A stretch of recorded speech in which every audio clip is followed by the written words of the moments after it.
ຫນွေဥရသည်ရဲ့မနက်ခင်းအေးလေးတစ်ခုမှာပန်းတစ်မျိုးကတိတ်တိတ်ကလေးပွင့်လာပါတယ်။အဲ့ဒီပန်းကတော့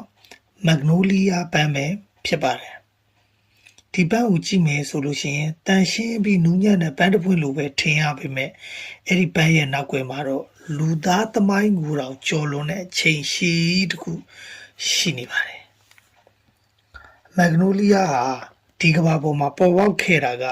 လွန်ခဲ့တဲ့တန်းပေါင်း95တန်းခန့်ကလေးကဖြစ်တယ်လို့သိပ္ပံပညာရှင်တွေကခန့်မှန်းထားပါတယ်။အဲ့ဒီအချိန်မှာဒိုင်နိုဆောတွေ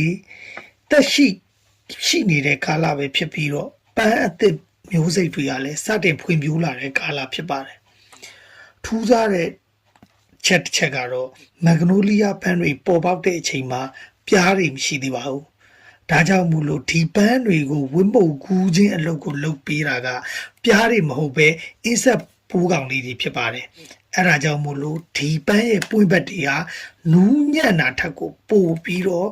ခိုင်ခန့်ပြီးတော့ထူထဲပါတယ်။အင်းဆက်တွေကပန်းကိုထိခိုက်လာမဲ့အခြေအနေကိုတောက်ခံနိုင်ဖို့ဖြစ်ပါတယ်။မက်ဂနိုလီးယားဆိုတဲ့နာမည်ကတော့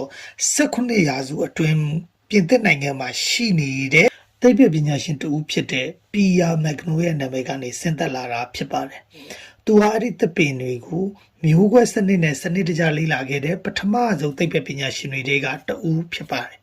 ။အဲ့နောက်မှာတော့မက်ဂနိုလီးယားပန်းတွေကိုအာရှအမေရိကတိုက်နဲ့ဥရောပတိုက်တွေကို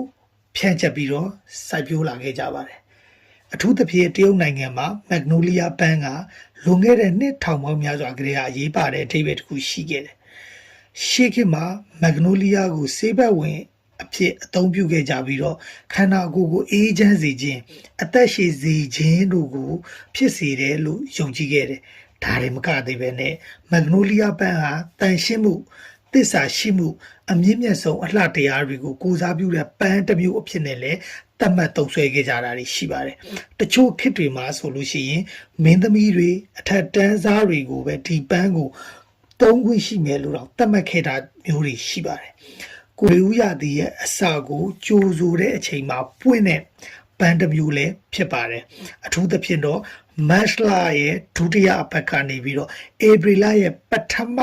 အပတ်အတော်အတွင်းမှာပွင့်လာတာဖြစ်ပါတယ်။အေးဆုံးရာသီပြီးဆုံးသွားပြီးတော့ຫນွေဥရာသီစတင်လာပြီးဖြစ်ကြောင်းကိုတဘာဝကပြောပြတာနဲ့အထိပ္ပယ်တူနေပါတယ်။မက်ဂနိုလီးယားပန်းကယဉ်ကျေးမှုအလိုက်အဓိပ္ပာယ်မျိုးရှိတယ်။ဒါပေမဲ့အဓိကအဖြစ်ကတော့တန်ရှင်းမှုခိုင်မာမှုသစ္စာ